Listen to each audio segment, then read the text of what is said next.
Nyobain tempat makan punya Mami Nunung sama Bang Vicky Prasetyo. Lihat antreannya deh. Waduh, buset, gua kata dari sini nih. Kita cobain, katanya dia punya ayam yang unik banget sama ada menu-menu yang cuma ada di sini. Sakit bos. Siang ini cukup kaget dan juga kepo kalau Mbak Nunung bukan tempat makan dan jual ayam panggang cuma 15 ribuan loh. Wow. Dan ini nih yang unik nih, sebelum dipanggang ayamnya itu diungkep dan juga dimasak di dalam kendi. Dijamin smoky deh pasti makan. Beuh. Kata Mbak Nunung lebih nikmat lagi makan ayam panggangnya pakai sayur jangan deso yang cuma ada di sini. Gak cuma itu, tapi gue juga kepo nih sama ayam garang asem yang katanya Mbak Nunung wajib buat dicobain. Tapi ini gokil sih, gue datang jam 11 siang, tapi kalian bisa lihat ya, udah sebanyak ini yang beli dan antri loh. Wow. Dan ini adalah pesanan gue, kita cobain yuk. Takis bos. Takis. Sakit bos.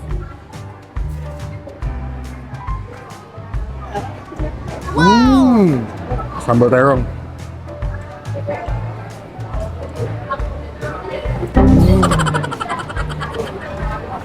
Dia pakai nasi liwet ya, pulen, wangi, enak banget kalau dimakan pakai ayam. Jadi basicnya dia ayam bumbu kuning yang digoreng, terus dikasih lapisan kayak telur dadar gitu.